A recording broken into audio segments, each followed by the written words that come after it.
Angel GS academy में आप सभी का स्वागत है। चलिए अपना जीएस का प्रैक्टिस सेट शुरू करते हैं। पहला प्रश्न है, भारत के राष्ट्रपति के महाभियोग की प्रक्रिया है, कैसी प्रक्रिया है बताइए। न्यायिक प्रक्रिया है, अर्धन्यायिक प्रक्रिया है, विधायी प्रक्रिया है या कार्यकारी प्रक्रिया है। कैसी प्रक्रिया है जो राष्ट्रपति पर महाभियोग लगाया जाता है? देखिए कैसी प्रक्रिया है, तो ये अर्धन्यायिक प्रक्रिया है। राइट आंसर क्या होगा? बी होगा, ये अर्धन्यायिक प्रक्रिया है। चलिए बात करते हैं, राष्ट्रपति पर जो महाभियोग लगाया जाता है वो किस आर्टिकल के तहत लगाया जाता है? बताइए फटाफट, किस आर्टिकल के तहत जो राष्ट्रपति पर महाभियोग लगाया जाता है, किस आर्टिकल के तहत लगाया जाता है? आर्टिकल 61 के तहत लगाया जाता है। ठीक है, कब लगाया जाता है? प्रश्न ये भी उठता है कि राष्ट्रपति पर महाभियोग कब लगाया जाता है। उन पर राष्ट्रपति पर जो महाभियोग है, ये महाभियोग कब लगाया जाता है? देखिए संविधान के उल्लंघन करने पर, जब भी वो संविधान के नियमों का उल्लंघन करते हैं, संविधान का क्या करते हैं? उल्लंघन करते हैं, तब उन पे क्या लगाया जाता है? महाभियोग की प्रक्रिया लगाई जाती है। ठीक है, महाभियोग की प्रक्रिया संविधान का उल्लंघन करने पे लगाया जाता है। देखिए महाभियोग की प्रक्रिया लिया कहाँ से गया है, अगर बात करें कहाँ से लिया गया है, जो महाभियोग लगाया जाता है राष्ट्रपति पर, ये कहाँ से लिया गया है, मीन्स किस देश से लिया गया है। तो बहुत बार ये प्रश्न पूछा गया है, तो किससे लिया गया है? अमेरिका से लिया गया है। महाभियोग की प्रक्रिया कहाँ से लिया गया है? राष्ट्रपति को हटाने की प्रक्रिया अमेरिका से लिया गया, यानी अमेरिका के संविधान से लिया गया है। अगला प्रश्न है, निम्न में से संविधान का कौन सा अनुच्छेद भारत के राष्ट्रपति पर महाभियोग की प्रक्रिया से संबंधित है? कौन सा अनुच्छेद है? अनुच्छेद 59 है, 61 है, 60 है या इनमें से कोई नहीं? मैंने एक बार आप लोगों को बताया था राष्ट्रपति से संबंधित सारे आर्टिकल। ठीक है, मैं फिर से बता दे रही हूँ। देखिए एक बार बताया था मैंने, उसका ट्रिक भी बताया था आप लोगों को। पकानी कोका द्वयोदशम। ठीक है, क्या बताया था? पकानी को का दु यो द श म। इससे आप पूरे 52 से लेके 61 तक याद कर सकते हैं। देखिए 52, 53, 54, अनुच्छेद 55, 56, 57, 58, 59, 60, 61। देखिए प से क्या होगा? राष्ट्रपति का पद। क्या होगा? प से होगा पद। ठीक है, देखिए का से क्या होगा? राष्ट्रपति का कार्यकाल। ठीक है, सॉरी, कार्यपालिका शक्ति। क्या होगा? कार्यपालिका शक्ति, राष्ट्रपति की कार्यपालिका शक्ति। तो 52 में है राष्ट्रपति का पद और 53 में है कार्यपालिका शक्ति। 54 की बात करें, देखिए क्या है? निर्वाचन। क्या होगा? नी से क्या होगा? निर्वाचन, निर्वाचन। ठीक है, 55 में देखिए को से कोटा होगा। ठीक है, क्या होगा? उनका जो कोटा है। ठीक है, 56 में देखिए, 56 में का है तो का से होगा कार्यकाल। ठीक है, वो कितने कार्यकाल तक अपने पद पर रहेंगे। ठीक है, तो कार्यकाल। देखिए दू से क्या है? दू से है दोबारा वो नियुक्त हो सकते हैं, तो उनकी क्या योग्यताएं होंगी। ठीक है, तो कोई भी राष्ट्रपति दोबारा नियुक्त हो सकता है। ठीक है, यो से क्या होगा? योग्यता होगा। ठीक है, 58 में क्या दिया गया है? राष्ट्रपति से संबंधित जो भी योग्यताएं हैं, योग्यताएं दिया गया है। 10 से देखिए क्या होगा? उनकी दशाएं या शर्तें दिया गया है। ठीक है, दशाएं या फिर कह ले शर्तें दिया गया है। ठीक है, स से क्या होगा? देखिए शपथ दिया गया है। ठीक है, क्या दिया गया है? शपथ दिया गया है। ठीक है, और देखिए म से क्या होगा? महाभियोग। आर्टिकल 61 में क्या दिया गया है? महाभियोग दिया गया। राष्ट्रपति संबंधित महाभियोग जो लगाए जाते हैं वो आर्टिकल किस में है? 61 में है। तो याद रखिएगा पकानी कोका द्वयोदशम। ठीक है, 52 से लेके 61 तक आपको आर्टिकल याद हो जाएंगे। ठीक है, याद रखिएगा पकानी कोका द्वयोदशम। तो देखते हैं, तो महाभियोग की बात हुई थी कि महाभियोग किस आर्टिकल में बताया गया है। तो आर्टिकल अभी हम लोगों ने देखा किसमें बताया गया है? आर्टिकल 61 में बताया गया है। अगला प्रश्न है, भारतीय संविधान के अनुच्छेद 61 के संदर्भ में विचार कीजिए। 61 के संबंध में विचार करना है। ठीक है, राष्ट्रपति पर जब महाभियोग चलाने की प्रक्रिया का उपबंध है। ठीक है, तो 61 में राष्ट्रपति पर महाभियोग चलाने की उपबंध है। हाँ बिल्कुल, ये तो राइट होगा। ठीक है, केवल लोकसभा राष्ट्रपति पर महाभियोग का आरोप लगा सकता है, केवल लोकसभा नहीं लगा सकता, हम किसी भी सदन में लगा सकते हैं, चाहे वो राज्यसभा हो या फिर लोकसभा हो, ठीक है। केवल लोकसभा ये गलत होगा। आगे कह रहा है कि अभी तक केवल एक बार महाभियोग का प्रयोग हुआ है, एक बार, ठीक है, कभी भी नहीं हुआ, अभी भी एक बार भी नहीं हुआ है, किसी भी राष्ट्रपति के खिलाफ कभी भी महाभियोग प्रयोग नहीं किया गया है। तो क्या होगा राइट, केवल वन सही है, तो क्या होगा, केवल ए क्या होगा राइट आंसर, केवल वन सही है, वन ही क्या होगा राइट होगा, ठीक है। देखिए राष्ट्रपति से संबंधित जो महाभियोग की प्रक्रिया है उसके बारे में हम कुछ जान लेते हैं, ठीक है। जो महाभियोग लगाए जाते हैं, तभी हम लोगों ने देखा कि महाभियोग किस आर्टिकल के तहत लगाते हैं, आर्टिकल 61 के तहत राष्ट्रपति पर महाभियोग लगाया जाता है, ठीक है। देखिए क्यों लगाया जाता है, संविधान का उल्लंघन करने पे। जब भी राष्ट्रपति संविधान का उल्लंघन करते हैं, अभी हम लोगों ने पढ़ा था कि संविधान के उल्लंघन करने पर राष्ट्रपति पर महाभियोग लगाया जाता है, ठीक है, उल्लंघन करने पे। और देखिए ये किसी भी सदन में इसका प्रस्ताव रखा जा सकता है, किसी भी सदन में, ठीक है, चाहे वो रोज लोकसभा हो या राज्यसभा है, ठीक है, किसी भी सदन में प्रस्ताव को, महाभियोग संबंधी प्रस्ताव को पेश किया, महाभियोग संबंधी प्रस्ताव पेश किया जा सकता है, ठीक है, किसी भी सदन में। आगे बात करते हैं, देखिए जिस सदन में प्रयोग किया जाएगा, चाहे वो राज्यसभा हो या लोकसभा हो, ठीक है, जिस सदन में महाभियोग पेश किया जाएगा, महाभियोग संबंधी प्रक्रिया जिस सदन में प्रयोग किया जाएगा, वहाँ देखिए 1/4 सदस्य, ठीक है, 1/4 यानी इनके 1/4 सदस्यों का क्या होना चाहिए, हस्ताक्षर होना चाहिए, ठीक है, हस्ताक्षर होना चाहिए, ठीक है। जिस भी सदन में वो शुरू किया जा रही है सबसे पहले महाभियोग प्रक्रिया, 1/4 सदस्यों का हस्ताक्षर होना चाहिए और 14 दिन पूर्व राष्ट्रपति को सूचना देना होगा कि हाँ आप पे महाभियोग लगाया जा रहा है, तो वो अपने पक्ष में वो एविडेंस तैयार करवा ले। 14 दिन पूर्व उनको क्या किया जाएगा, सूचना दिया जाएगा, ठीक है, किसको, राष्ट्रपति को 14 दिन पूर्व उनको सूचना दी जाएगी। और देखिए 2/3 सदस्य उसको पारित करेंगे जिस सदन में वो पहले पेश किया जाएगा, तो 2/3 सदन क्या करेंगे, सदस्य उसको पारित करेंगे, ठीक है, क्या करेंगे, पारित करेंगे। कितने सदस्य, 2/3 सदस्य मिलके उसको पारित करेंगे। पहले हस्ताक्षर तो 1/4 ही करेंगे, लेकिन उसको सदस्य पारित कितने लोग करेंगे, 2/3, मतलब वो भी उपस्थित सदन नहीं, जो उपस्थित है उनको नहीं, कुल सदस्यों का 2/3 सदस्य, ठीक है। उसके बाद देखो ये पहले सदन की बात हो गई, फिर दूसरे सदन में क्या होगा, हम बात करें कि दूसरे सदन में, ठीक है, देखिए ये तो पहले सदन की बात हो गई। दूसरे सदन में एक सदन से जब पास हो गया, 2/3 1/4 सदस्यों ने हस्ताक्षर कर दिया, उसके बाद राष्ट्रपति को सूचना भी दे दी गई, 2/3 सदस्य ने उसको पारित भी कर दिया, तो दूसरे सदन में क्या होगा, इसकी जांच की जाएगी। क्या किया जाएगा, इसकी जांच किया जाएगा कि हाँ ये महाभियोग प्रक्रिया सही है या गलत है, ठीक है। फिर इसके बाद क्या होगा, देखिए राष्ट्रपति अपना पक्ष रखेंगे कहाँ, दूसरे सदन में, ठीक है। तो राष्ट्रपति क्या करेंगे, अपना पक्ष कौन रखेगा, अपना पक्ष राष्ट्रपति रखेंगे, ठीक है। जो भी राष्ट्रपति को अपना पक्ष रखना है तो वो राष्ट्रपति क्या करेंगे, अपना पक्ष, राष्ट्रपति अपना पक्ष ना, अपना पक्ष राष्ट्रपति रखेंगे कहाँ, दूसरे सदन में, ठीक है, सॉरी रखेंगे कहाँ रखेंगे, दूसरे सदन में, ठीक है। और देखिए इसमें भी क्या करेंगे, दूसरे सदन में भी 2/3 सदस्य क्या करेंगे, सदस्य पारित करेंगे, ठीक है, सदस्य क्या करेंगे, पारित करेंगे। अगर नहीं कर पाएंगे तो राष्ट्रपति नहीं हटेंगे, अगर हो जाएगा तो राष्ट्रपति अपने पद से हट जाएंगे, ठीक है। क्या होगा, राष्ट्रपति अपने 2/3 सदस्य पारित करेंगे। उसके बाद देखिए, चलिए अगला प्रश्न देखते हैं, निम्नलिखित कथनों पर विचार कीजिए। देखिए भारत के राष्ट्रपति को केवल महाभियोग के आधार पे पद से हटाया जा सकता है, लेकिन केवल महाभियोग के आधार पे पद से उनको हटाया जा सकता है। देखिए तो ये बिल्कुल सही है, ठीक है, तो महाभियोग के आधार पे उनको हटा सकते हैं।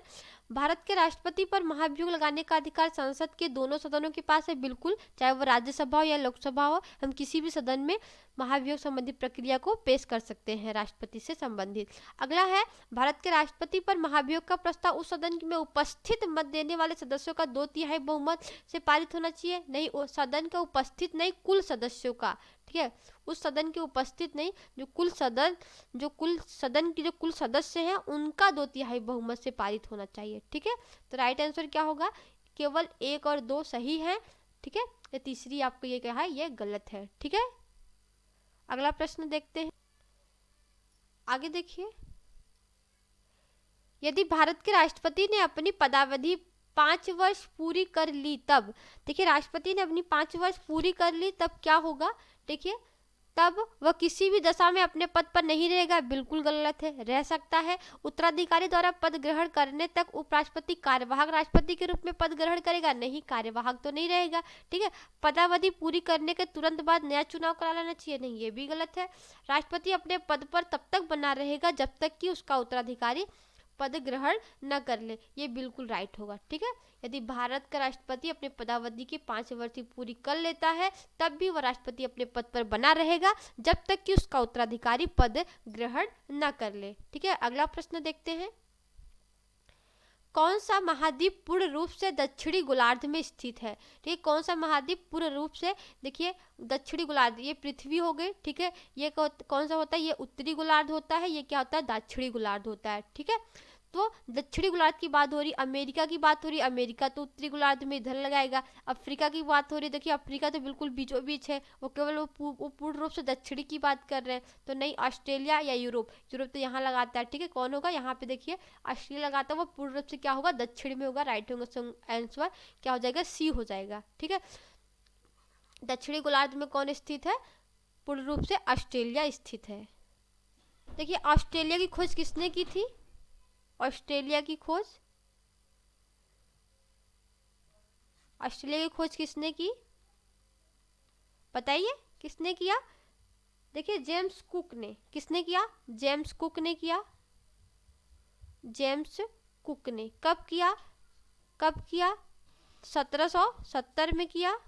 देखिए ऑस्ट्रेलिया से कौन सी रेखा गुजरती है, अगर पूछा जाए तो कौन सी रेखा गुजरती है, मकर रेखा गुजरती है। कौन सी रेखा गुजरती है, मकर रेखा, ठीक है। कॉपी में आप लोग नोट करते चलिए। देखिए ऑस्ट्रेलिया के जो मूल निवासी हैं वो क्या कहलाते हैं, मूल निवासी, ऑस्ट्रेलिया के मूल निवासी क्या कहलाते हैं, क्या कहलाते हैं, एर्बोजिन्स कहलाते हैं, एर्बोजिन्स कहलाते हैं, एर्बोजिन्स कहलाते हैं, ठीक है। देखिए विश्व में सबसे बड़ी सोने की खान कहाँ है, तो वो भी ऑस्ट्रेलिया में है। अगला प्रश्न है, किस महाद्वीप को पठारी महाद्वीप कहते हैं, मतलब ऐसा महाद्वीप जिसमें पठार अधिकांशतः है, ठीक है। कौन सा ऐसा महाद्वीप है, देखिए ऑस्ट्रेलिया है, एशिया है, यूरोप है या अफ्रीका है, कौन सा महाद्वीप है, तो राइट आंसर होगा डी, अफ्रीका महाद्वीप। अफ्रीका महाद्वीप पठारी महाद्वीप कहलाता है। अगला प्रश्न देखिए, देश एवं उनकी राजधानियां भी यहाँ पे दी हुई है, बहुत इंपॉर्टेंट है, ठीक है। आजकल एग्जाम में एक प्रश्न उसकी राजधानियों से बनी जाता है। देखिए मोल्डोवा की राजधानी क्या है, चिशुनाउ है। बेलारूस मिनस्क है, मैंने आप लोग याद करवाया है ट्रिक के साथ कि बेला रूट के चली गई तो उसको क्या कर रहे थे, मिस कर रहे थे, ठीक है। जॉर्जिया की क्या है, तिब्लिसी है। तजाकिस्तान की दुशानबे है। कजाकिस्तान का अस्ताना है। तुर्कमेनिस्तान का अशगाबाद है, ठीक है। यूक्रेन का क्या है, कीव है। आर्मेनिया का येरेवान है। उज्बेकिस्तान ताशगंद, यही ताशगंद में किनकी मृत्यु हुई थी, लाल बहादुर शास्त्री की। किसकी हुई थी, लाल बहादुर शास्त्री। कभी प्रश्न आए कि लाल बहादुर शास्त्री की मृत्यु कहाँ हुई थी, ठीक है, तो उज्बेकिस्तान में। कौन से देश में, उज्बेकिस्तान में हुआ था। किर्गिस्तान देखिए राजधानी क्या है, बिश्केक है। अजरबैजान का बाकू है। रूस का तो जानते हो मास्को है, ठीक है, मैंने ट्रिक से याद करवाया था, रुक मास्क लगा के सो ना, तो रूस का मास्के है। लॉटविया का रीगा है। लिथुआनिया का भी मैंने बताया था विलियंस है। एस्टोटोनिया का तल्लीन है। एस्टोटोनिया स्टोन से क्या तोड़ना है, ताला तोड़ना है, ट्रिक बताया था ना, तो मैंने राजधानी ट्रिक से याद भी करवाई अपने प्रैक्टिस सेट में कुछ, ठीक है। तो एस्टोटोनिया तल्लीन राजधानी आप लोग स्क्रीनशॉट ले लीजिए, ठीक है, बहुत इंपॉर्टेंट है। आजकल प्रश्न बहुत बन रहे हैं, राजधानी से भी एक नंबर तो बन ही जाता है, ठीक है, किसी भी एग्जाम में। अगला प्रश्न है, निम्न में से कौन से बांध का निर्माण मयूराक्षी नदी पर किया गया है, ठीक है। कौन से बांध का निर्माण मयूराक्षी नदी पर किया गया है। देखिए मैथान बांध की बात करें तो ये किस नदी पर है, ये बड़ाकर नदी पर है। कौन सी नदी है, बड़ाकर नदी। कौन से राज्य में है, तो झारखंड में है। कहाँ है, झारखंड में है, ठीक है। आगे बात करें मसानजोर, देखिए ये भी कहाँ है, ये झारखंड में है, लेकिन ये कौन सी नदी पर है, ये मयूराक्षी नदी पे। राइट आंसर क्या होगा, बी होगा, ठीक है। तिलैया बांध की बात करें, ये भी बड़ाकर नदी पर है, ठीक है, बराकर नदी पर झारखंड में है। और चांडिल बांध भी कहाँ है, ये भी बराकर नदी पर है, ठीक है, कहाँ है, झारखंड में है, ठीक है। चलिए झारखंड से और हम कुछ प्रश्न और देख लेते हैं। चलिए बताइए झारखंड में अभ्यारण्य बताइए आप सभी। देखिए झारखंड के अभ्यारण्य बताइए, कौन कौन से अभ्यारण्य है झारखंड में, अभ्यारण्य बताइए सभी लोग। देखिए कौन कौन से हैं, हजारीबाग है, हजारीबाग है, पलामू है, बेतवा है,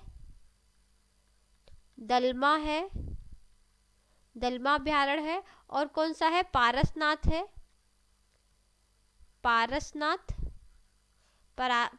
अभ्यारण्य है, ठीक है। और कौन सा है, बेतला है, कौन सा है, बेतला अभ्यारण्य। ये सब कहाँ है, झारखंड में है, ठीक है, कहाँ है, झारखंड में। चलिए अगर हम झारखंड की और बात करते हैं, झारखंड जो है वो कितने राज्यों को स्पर्श करता है, कितने राज्यों को स्पर्श करता है,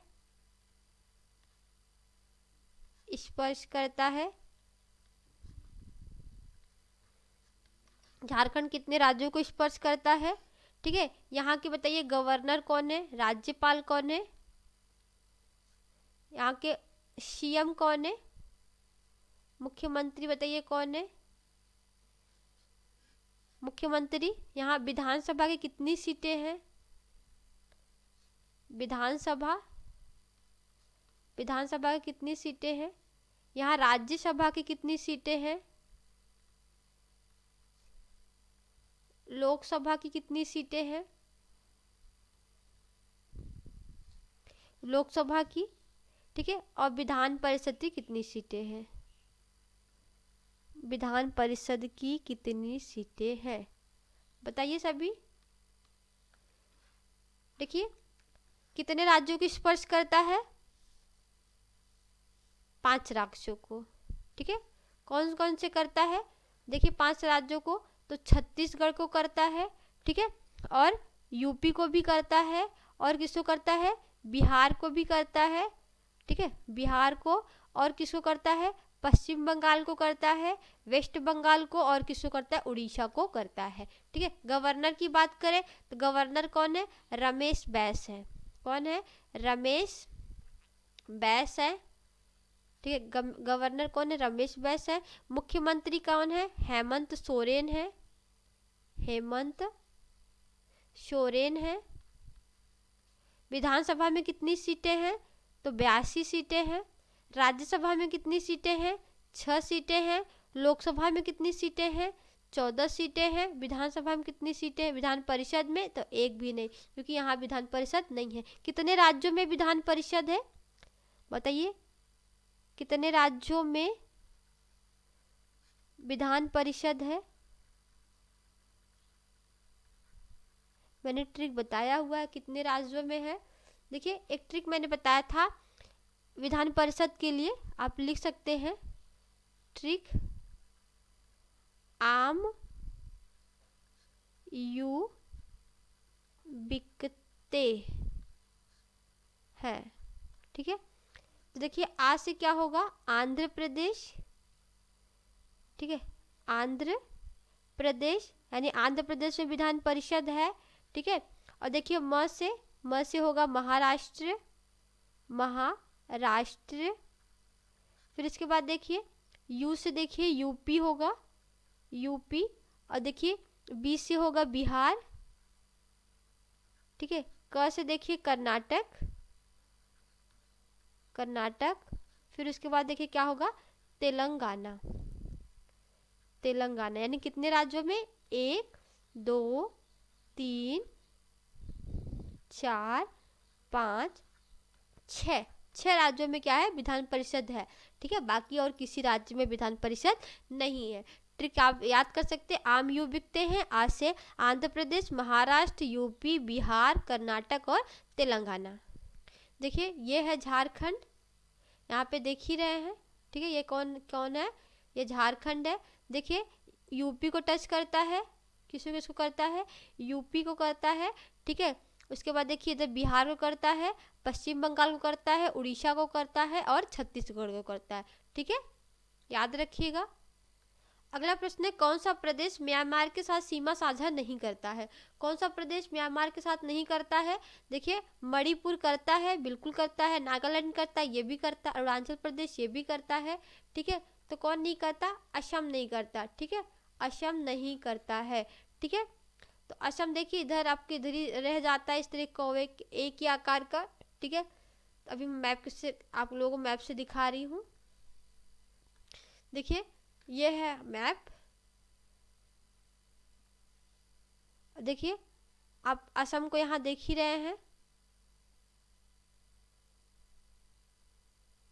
देखिए ये है असम,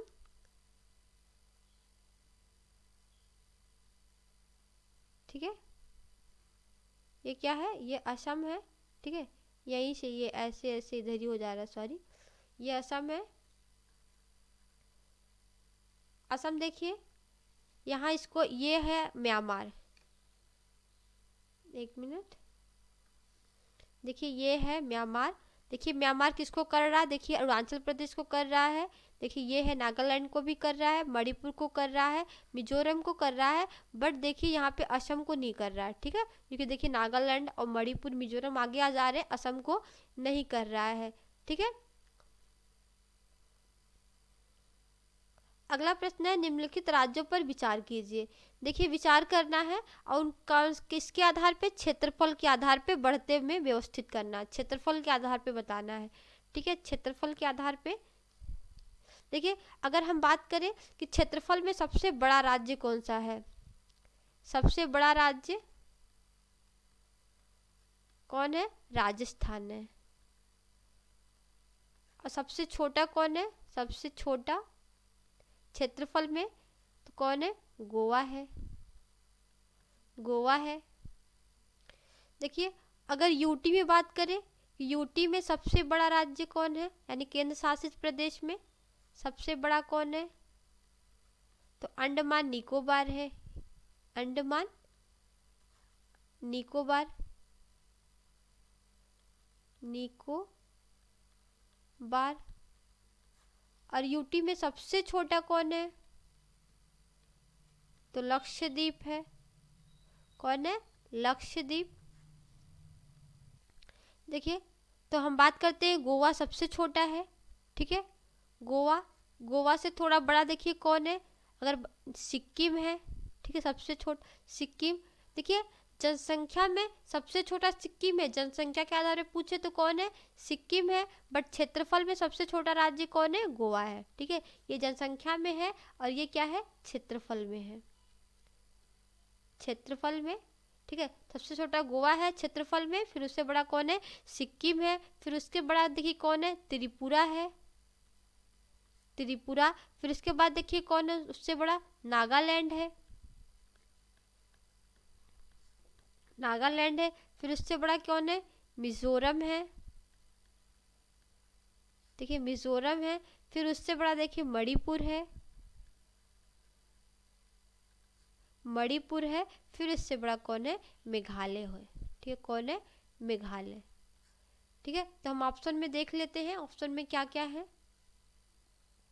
देखिए तो हम लोगों ने ऑप्शन में देखा था सबसे छोटा गोवा है, तो गोवा इसमें तो है नहीं, फिर इसके बाद कौन है, सिक्किम है, देखिए सिक्किम भी इसमें नहीं है, फिर इसके बाद त्रिपुरा, यानी सबसे छोटा कौन है, त्रिपुरा है, ठीक है, सबसे पहले क्या होगा, ए वाला हो जाएगा, ठीक है। फिर उसके बाद देखिए नागालैंड आता है, तो नागालैंड नहीं है, फिर इसके बाद देखिए मिजोरम, यानी 2 नंबर पे क्या होगा, मिजोरम होगा। फिर इसके बाद देखिए मणिपुर होता है, तो मणिपुर नहीं है, ठीक है, मणिपुर है, यानी फिर मणिपुर होगा, फिर क्या होगा, मेघालय, यानी 1 2, फिर लास्ट वाला होगा, फिर थर्ड वाला, तो 1 2 ये होगा, डी होगा राइट आंसर, 4 3, ठीक है। अगला प्रश्न देखते हैं, अकबर का सबसे अंतिम विजय अभियान था। देखिए अकबर का सबसे अंतिम विजय अभियान क्या था, हल्दीघाटी युद्ध था, गुजरात विजय था, मालवा विजय था या असीरगढ़ विजय था, बताइए क्या था। देखिए हल्दीघाटी युद्ध की बात करें तो ये 1576 में हुआ था, 1576 में किसके बीच हुआ था? अकबर वर्सेस महाराणा प्रताप। ठीक है, महाराणा प्रताप के बीच हुआ था। महाराणा प्रताप की तरफ से कौन लड़ रहे थे? देखिए हकीम लड़ रहे थे। ठीक है, हकीम लड़ रहे थे। तो हल्दीघाटी युद्ध याद रखिएगा, 1576 महाराणा प्रताप के बीच हुआ था और अकबर के बीच हुआ था। गुजरात विजय की बात करें, ये कब हुआ था? देखिए 1573 में हुआ था, 1573 में हुआ था। देखिए मालवा विजय की बात करें तो ये 1561 में हुआ था। ठीक है, 1561 में। और ये किससे हुआ था? बाज बहादुर क्यों हुआ था? उनकी पत्नी रूपमती के लिए, क्योंकि अकबर चाहते थे कि जो रूपमती थी कि वो उनके हरम में रहे। ठीक है, कहते हैं कि मतलब ये रूपमती के लिए ही युद्ध हुआ था। तो कभी कभी प्रश्न पूछा जाता है कि रूपमती किसकी पत्नी थी? तो बाज बहादुर, जो मालवा के राजा बाज बहादुर की पत्नी थी। असीरगढ़ विजय, देखिए असीरगढ़ विजय कब हुआ था? 1601 ईस्वी में हुआ था, जो कि ये अकबर का अंतिम अभियान था। क्या था? अंतिम अभियान था। ठीक है, अंतिम अभियान था। अकबर की मृत्यु देखिए कब हुई थी? इनकी मृत्यु हुई थी अकबर की 1605 में। ठीक है, 1605 में हुई थी। ठीक है, कि कैसे हुई थी? अतिसार की वजह से, यानी उनको दस्त होने लगा था। ठीक है, अतिसार की वजह से इनकी मृत्यु कब हुई थी? 1605 ईस्वी में हुई थी। तो अंतिम विजय अभियान क्या था? असीरगढ़ विजय। कब हुआ? 1601 में। अकबर का सबसे अंतिम विजय अभियान असीरगढ़ विजय था। अगला प्रश्न है, स्मिथ ने अकबर के किस अभियान को ऐतिहासिक द्रुतगामी अभियान बताया? किस अभियान को बताया था? ठीक है, तो पानीपत का युद्ध, गुजरात अभियान, हल्दीघाटी या असीरगढ़? किसको बताया था? गुजरात अभियान को बताया था। गुजरात अभियान। देखिए गुजरात अभियान कब हुआ था? 1575 में हुआ था। और देखिए गुजरात अभियान के उपलक्ष्य में ही उन्होंने बुलंद दरवाजा बनवाया। क्या बनवाया? बुलंद दरवाजा। अकबर ने बुलंद दरवाजा बनवाया। ठीक है, बुलंद दरवाजा। ये बुलंद दरवाजा है कहाँ? अगर बात करें तो फतेहपुर सीकरी में है।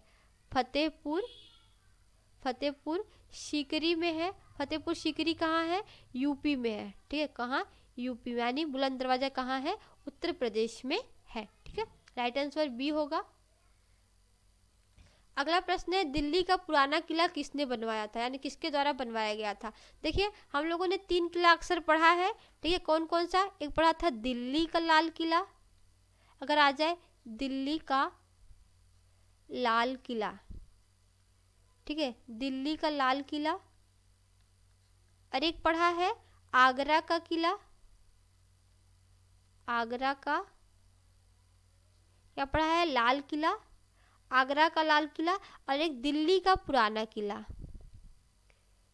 दिल्ली का पुराना किला। देखिए दिल्ली का लाल किला किसने बनवाया था? तो ये शाहजहां ने बनवाया था। शाहजहां ने बनवाया। आगरा का किला किसने बनवाया? अकबर ने बनवाया। ठीक है, और दिल्ली का पुराना किला किसने बनवाया? शेरशाह सूरी ने बनवाया।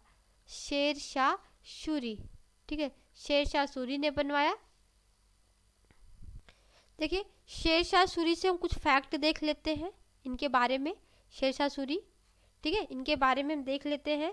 देखिए शेरशाह सूरी ने कन्नौज का युद्ध लड़ने के बाद इनका शासन शुरू होता है। कन्नौज का युद्ध। ठीक है, कन्नौज का युद्ध कब हुआ था? आप लोगों ने पढ़ा होगा। कब हुआ था? 1540 में हुआ था। 1540 में किसके बीच हुआ था? देखिए हुमायूं वर्सेस शेरशाह। हुमायूं वर्सेस किसके बीच हुआ था? शेरशाह के बीच हुआ था। किसकी जीत हुई थी? देखिए हुमायूं हार गए थे, शेरशाह की जीत हुई थी। ठीक है, बात करते हैं आगे। तो इनका शासन कब से कब तक रहा? देखिए 1540 से लेकर 1545 तक। ठीक है, 1540 से लेकर 1545 तक। देखिए इनको, इनका अन्य नाम की बात करें, इनका अन्य नाम क्या है? देखिए इनका अन्य नाम है फरीद खां। कभी प्रश्न आ जाए फरीद खां किसका नाम है? तो फरीद खां शेरशाह सूरी का नाम है। ठीक है, फरीद खां। और देखिए ये द्वितीय अफगान वंश के संस्थापक रहे हैं। द्वितीय अफगान वंश। ठीक है, द्वितीय अफगान वंश के संस्थापक कौन? शेरशाह रहे हैं। ठीक है, तो द्वितीय अफगान वंश पूछा जाए कौन है, तो सूरी वंश है। ठीक है, सूरी वंश। सूर्य वंश। तो प्रथम अफगान वंश कौन सा है बताइए। प्रथम, जब द्वितीय अफगान वंश ये है तो प्रथम अफगान वंश कौन सा है। प्रथम अफगान वंश बताइए। तो लोदी वंश सुना होगा आप लोगों ने, लोदी वंश। संस्थापक कौन रहा था, बहलोल लोदी। बहलोल लोदी था। बहलोल लोदी का शासन कब से कब तक रहा, देखिए 1451 से लेकर 1489 तक रहा। ठीक है, अगर बात करें आगे, देखिए शेरशाह सूरी ने एक सड़क बनवाई थी, शेरशाह सूरी। देखिए शेरशाह सूरी कौन सा सड़क का क्या नाम था, सड़क ए आजम। सड़क ए आजम नाम था, जिसको अब जीटी रोड कहते हैं, या फिर कहते हैं इनको सड़क ए बादशाही। सड़क ए बादशाही। ठीक है, तो जीटी रोड इसका नाम कैसे पड़ा। ठीक है, जीटी रोड। देखिए जीटी रोड रखा था ऑकलैंड ने, अंग्रेज का एक शासक था। ठीक है, गवर्नर ऑकलैंड ने इसका नाम क्या रखा था, जीटी रोड रखा। ठीक है, इसका फुल फॉर्म क्या होता है, ग्रांट ट्रंक रोड। अगला प्रश्न देख रहे हैं शायद। देखिए वीडियो अच्छी लग रही है तो प्लीज़ वीडियो को लाइक कर दीजिएगा, और चैनल पे नए हैं अभी, चैनल को सब्सक्राइब नहीं किया है आपने तो चैनल को सब्सक्राइब कर लीजिएगा। आपको ये प्रैक्टिस सेट डेली कराई जाएगी, और इसके साथ ही हिंदी की प्रैक्टिस सेट, मैथ की और रीजनिंग की भी प्रैक्टिस सेट डेली कराई जाती है इस चैनल पे। तो आप चैनल को अभी तक सब्सक्राइब नहीं किए हैं तो फिर से बोल रही हूँ, सब्सक्राइब कर लीजिए। आगे देखिए, शेरशाह ने अशरफी रुपया दाम नामक सिक्के चलवाए, किनके धातुओं के बने थे। देखिए अशरफी जो बने थे वो सोने का बना था, रुपया आप लोग जानते हैं वो अकबर ने शेरशाह सूरी ने चलाया था, वो चांदी का था, और जो दाम था वो तांबे का था। तो राइट आंसर क्या होगा, बी हो जाएगा। क्या होगा, बी होगा।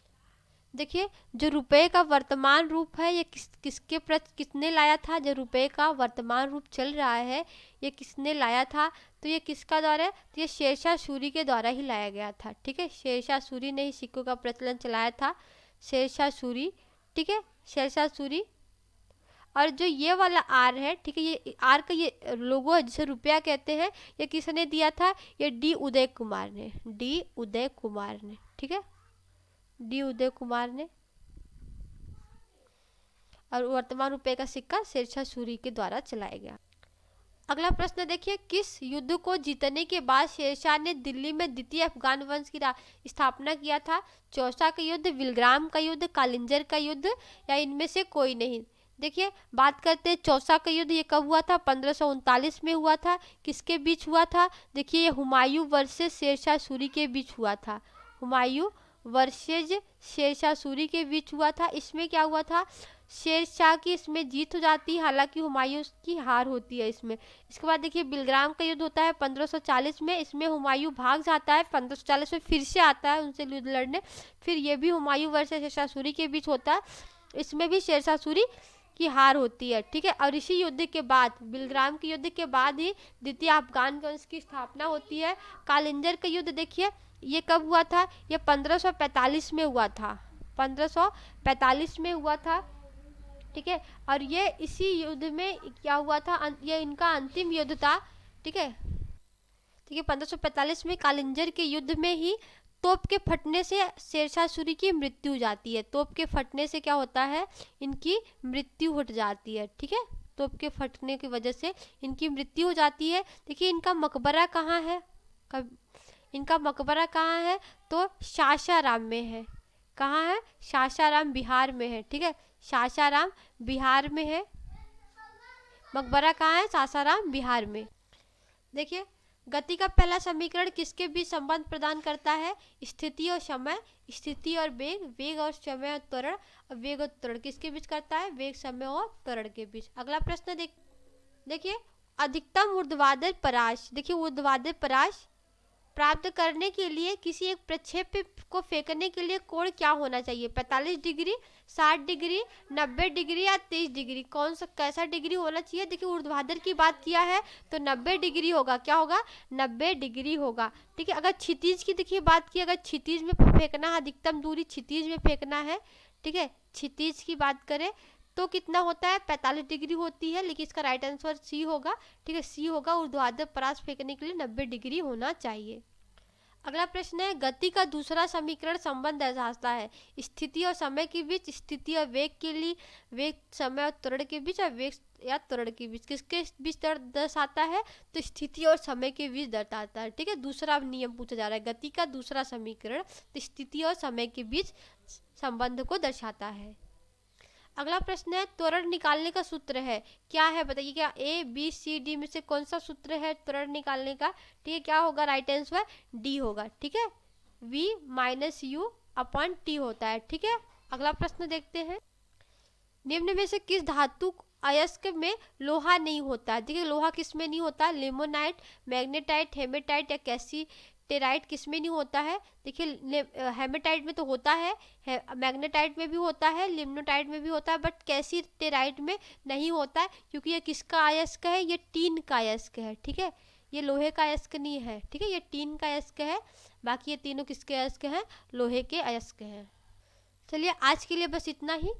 वीडियो अच्छी लगी हो तो लाइक कर दीजिएगा, चैनल पर नए हो अभी तक आपने अगर चैनल को सब्सक्राइब नहीं किया है तो सब्सक्राइब कर लीजिएगा। मिलते हैं अगली क्लास में, तब तक के लिए जय हिंद, जय भारत।